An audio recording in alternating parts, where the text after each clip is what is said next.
Salut les enfants perdus et bienvenue sur Archeo Toys, la chaîne qui dépoussière tes vitrines. Depuis maintenant 5 ans, je vous parle de jouets, de vieilles publicités... Ouais, les micro-machines, c'est idéal! Et difficile de vous cacher que je suis collectionneur. Et vous le savez, la collectionnite, ce besoin d'amasser des objets de manière quelque peu irrationnelle, fait régulièrement le bonheur des reporters du 13h de TF1 ou de France 3, avec des clichés que l'on retrouve, quel que soit le sujet abordé. Une collection très envahissante parce que finalement, collectionner des timbres, c'est une chose, collectionner des chars de 31 tonnes, ça prend un peu de place. Il y a pourtant de grandes chances pour que vous ayez un collectionneur amateur dans votre entourage. Mais au regard des journalistes, en recherche d'insolites, s'ajoutent aussi des faits divers un peu moins rigolos.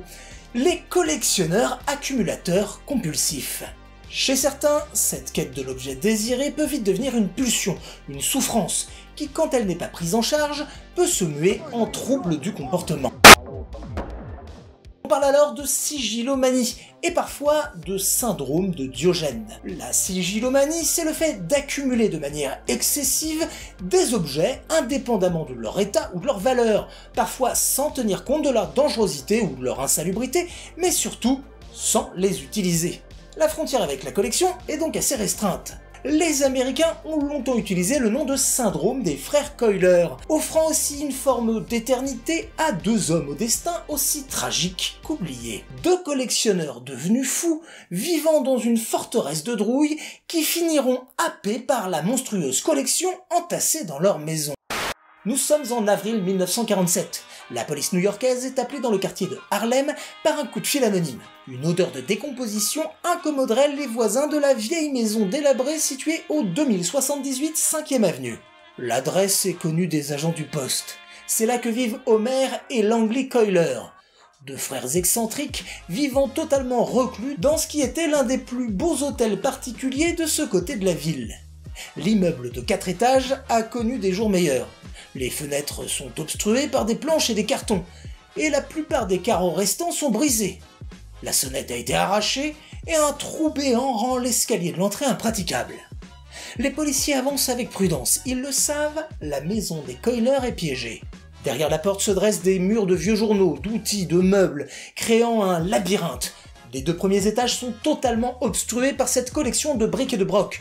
Un dédale de couloirs de journaux, de tunnels de vieilleries et de passages secrets derrière des armoires insoupçonnables. Le tout ponctué de dizaines de pièges conçus pour tuer d'éventuels intrus. Des boules de bowling, des pieux effilés, des planches cloutées ou du verre pilé. On nage en plein Maman j'ai raté l'avion version hardcore. Si les 2 occupants de la maison semblent introuvables, l'odeur annoncée par l'appel anonyme, elle, est bien présente.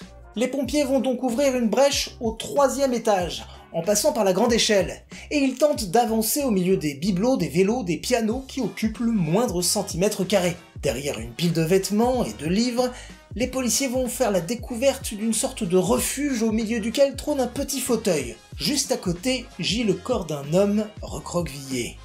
Il est mort depuis visiblement plusieurs semaines, et les policiers reconnaissent Homer Coiler, l'aîné des 2 frères.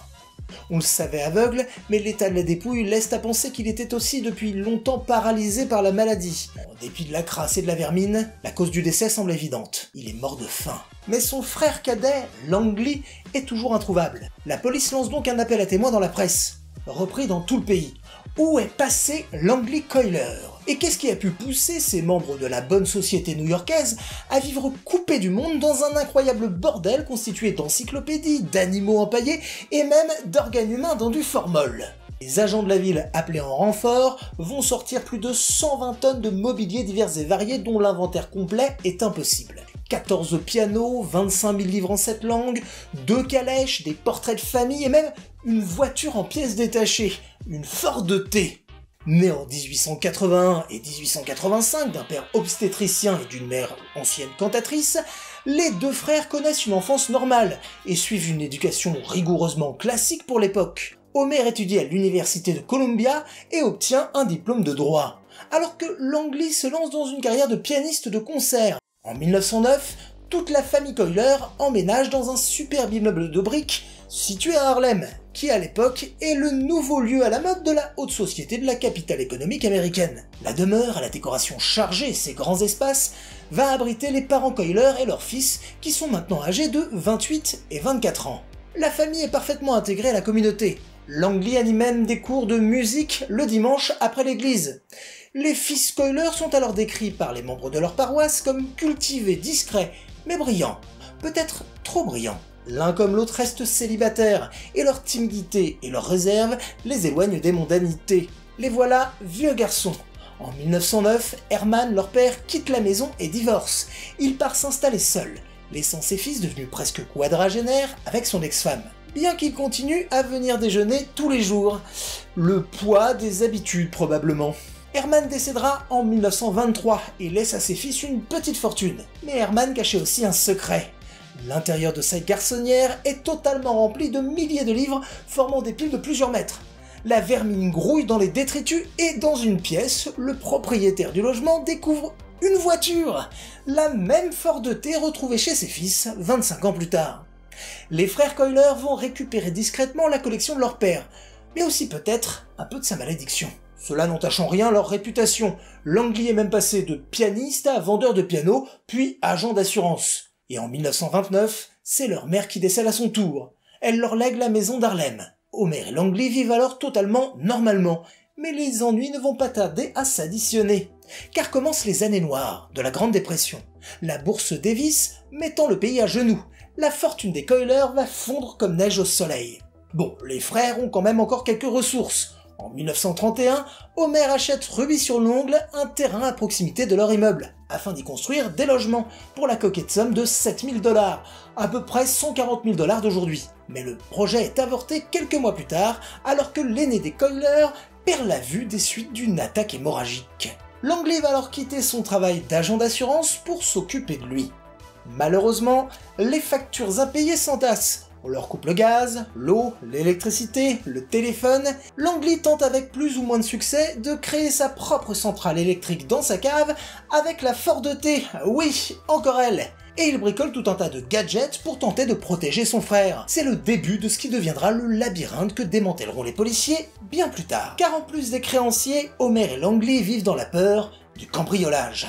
En quelques années, leur quartier a connu une explosion de la délinquance. Les beaux logements de la fin du 19e siècle sont redécoupés en de minuscules appartements où s'entassent des familles afro-américaines. Et les rumeurs vont bon train. On raconte dans le voisinage que ces deux frères vivent assis sur un trésor. À la curiosité se mêlent aussi les légendes urbaines, comme lorsque Langley apparaît derrière un carreau cassé, ce qui lui vaut le surnom du fantôme chez les enfants du coin. Et ce n'est que très tard dans la nuit que l'on peut apercevoir Langley sortir de sa forteresse pour aller faire des courses, n'hésitant pas à faire plus de 6 heures de marche avec une petite poussette pour transporter ses trouvailles. En 1938, des ouvriers sont envoyés pour récupérer le compteur de gaz, coupé depuis une décennie.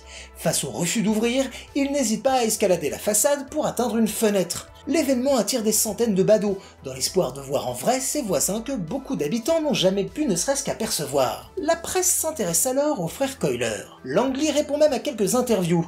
Il dira « Nous n'avons plus de téléphone et nous n'ouvrirons plus notre courrier, vous n'imaginez pas la liberté que cela représente pour nous ». Cette petite médiatisation n'empêche pas le service des impôts de se rappeler aux bons souvenirs des deux frères. Ils saisissent le terrain qu'Homer avait acheté des années plus tôt pour payer les années d'arriérés en souffrance. Et en 1942, après plusieurs années d'impayés d'hypothèques, ce sont les banques qui obtiennent l'expulsion des deux frères. La police commence alors à vider la cour afin d'atteindre la porte. À l'intérieur, c'est le choc. Des milliers de journaux et d'objets s'entassent en couches de près de 4 mètres. Arrivés au dernier étage du bâtiment, les agents découvrent Langley Coiler, installé dans une sorte de tanière, leur tendant avec dédain un chèque de près de 7000 $, l'équivalent de 100 000 $ de 2021, afin de régler ses dettes. Mais cette médiatisation va engendrer des appels réguliers au poste de police local. On annonce régulièrement la mort d'Homer, que Langley cacherait dans sa maison hantée. Cela mènera les agents à rencontrer Homer en 1943. Munis d'un mandat et après 30 minutes à suivre son petit frère à travers la demeure, ils sont les premiers à voir Homer Coiler en plus de 10 ans. Le vieil homme aveugle est assis sur un petit fauteuil, ses jambes recroquevillées contre son torse. « Je suis Homer Coiler, l'avocat !»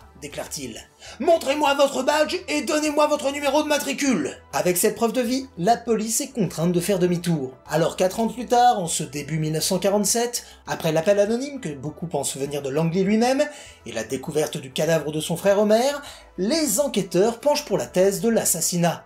Cet homme a laissé son grand frère handicapé mourir de faim après l'avoir fait vivre dans une incompréhensible montagne d'objets inutiles et crasseux. N'est-ce pas la preuve que Langley Coiler était fou? Bon, aucune loi n'interdit de vivre coupé du monde, ni d'amasser des dizaines de milliers de journaux, mais à quoi cela pouvait bien-il lui servir? Quelle idée avait-il derrière la tête en ramenant de ses excursions un tel bric-à-brac insensé? La réponse est peut-être à trouver dans l'une des rares interviews qu'a donné le cadet des frères Coiler. Il y donne quelques détails sur l'état de santé de son frère. Homer est atteint de crise de rhumatisme. Mais si on l'emmène chez un médecin, ils vont lui retirer le nerf optique, et il sera alors définitivement aveugle. Mais si je parviens à soigner ses rhumatismes, il finira par retrouver la vue.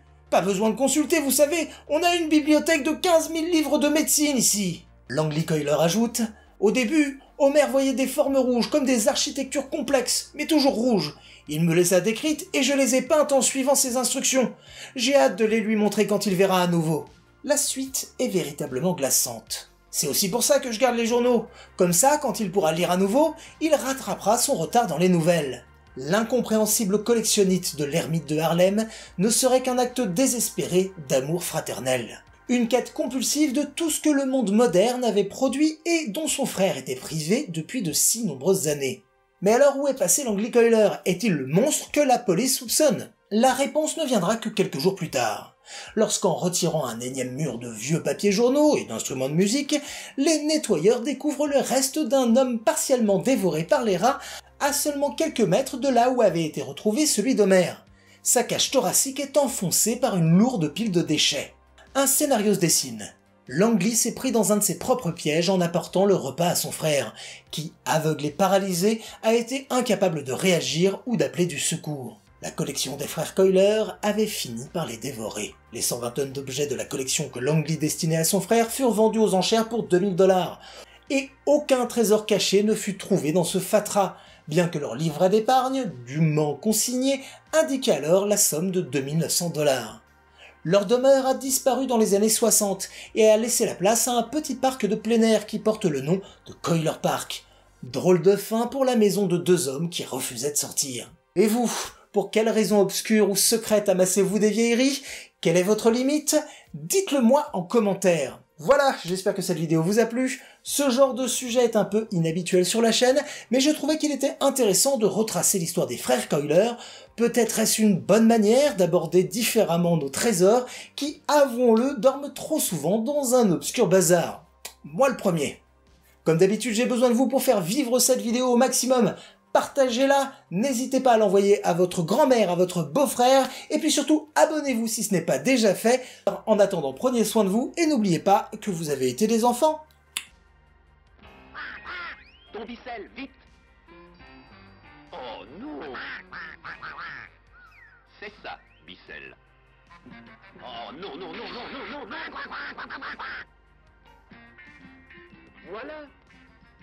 Balai mécanique Bissell. Bissell.